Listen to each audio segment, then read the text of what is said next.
আমাকে তোমাদেরকে জাহান্নামে ফেলতে আসছি এটাকে মনে করো? আমার নিজের গ্যারান্টি আছে আল্লাহ আমাকে আশ্রয় দিক। আমি আল্লাহর কাছে দোয়া করি, আল্লাহ আমাকে ও তোমাদেরকে ক্ষমা করে দিক। আমাকে আমার যত গুনাহ আছে, তোমাকে তোমার যত গুনাহ আছে, আমার মতো করে আমার যে যে গুনাহগুলো আছে, তোমার মতো করে তোমার যা যা গুনাহ আছে, আল্লাহ সবগুলো মাফ করে দিক। আমি এই দোয়া করি। আমি তো তোমাকে এখানে জাহান্নামের ভয়, মানে জাহান্নামে, তোমাকে জাহান্নামী বলতে আমি আসিনি, আমার কাজ না এটা। আমি শুধু তোমাকে এতটুকু বলতে আজকে আমি মাহফিল আসতাম না। ওয়াল্লাহি এটা 4 দিন আগের মাহফিল। কয় দিন আগের মাহফিল? 4 থেকে 5 দিন আগে কনফার্ম হয়েছে যে এখানে আসবো। আমি ওনাদের শর্ত দিছি যে ভাই রবিবার আমি বলছি যে দেখেন শুক্রবারের মধ্যে যদি হয় ওকে, নাহলে আমি পারবো না আসতে। আমি এখন বাড়িতে আছি, আমি আসতে পারবো, আদারওয়াইজ আমি পারবো না, আমি ব্যস্ত হয়ে যাবো। তা আমি 4 দিন 5 দিন আগে মাহফিল নিয়ে এখানে আসতাম না। আমি আসছি কেন জানো? আমি কল্পনা করে রেখেছিলাম যেটা নোয়াখালী ওয়াজ। নোয়াখালী মানে আঙ্গ এলাকা, যদিও আমি নোয়াখালী না, আমি কুমিল্লার। আমি কোথাকার? আমি ভেবে নিয়েছি যে নোয়াখালী মানে আড়া। ইয়ানের ভাষা বুঝি, ওদের কথা আমাদের মতো, ওদের চালচলন আমাদের মতো, ওদের রীতি রেওয়াজ প্রায় কিছু পার্থক্য আছে, বাকি প্রায় আমাদের মতো। ওরা যে পথে ঢাকা যায় আমরা সেই পথে ঢাকা যাই। বহু আত্মীয়তাও আছে এদিক সেদিক আমাদের, নাঙ্গলকোটের সাথে এদিকে। আমি চিন্তা করছি যাচ্ছে আমি যাবো ওয়াজে গিয়ে আমার ছোট ভাইগুলার আমি ওয়াল্লাহি আমি আজকে আসছি শুধু তোমাকে এটাই বলার জন্য যে মুসলমান হয়ে মরতে হবে। আর যাই হোক, কি হয়ে মরতে হবে? প্রতিজ্ঞা করতে হবে। কিসের প্রতিজ্ঞা? মুসলমান হয়ে মরতে হবে।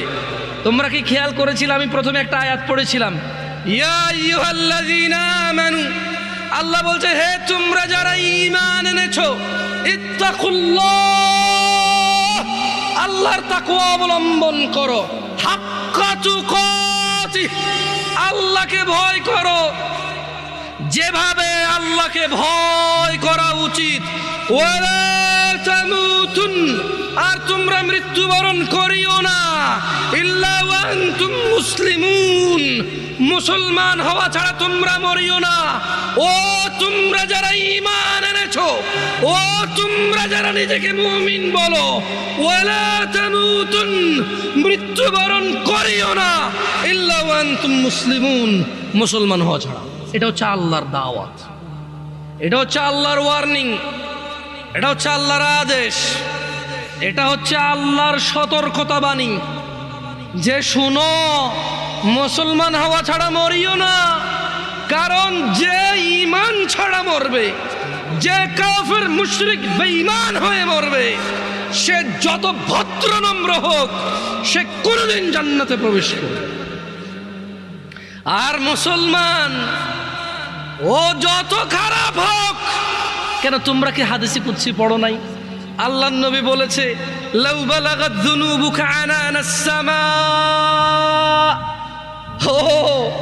তোমরা কি হাদিসে কুদসিটা পড়ো নাই ছোট ভাই আমার, ও পর্দার ছোট বোন আমার? তোমরা কি শোনো নাই যে আল্লাহর নবী বলেছে লাউ বালাগাত যুনুবুকা আনানাস সামা, তোমাদের গুনাহ যদি আকাশের মেঘমালা পর্যন্ত পৌঁছায়, সুম্মাস্তাগফারতানি, অতঃপর যদি আল্লাহকে বলো ইয়া আল্লাহ আপনি আমাকে মাফ করেন,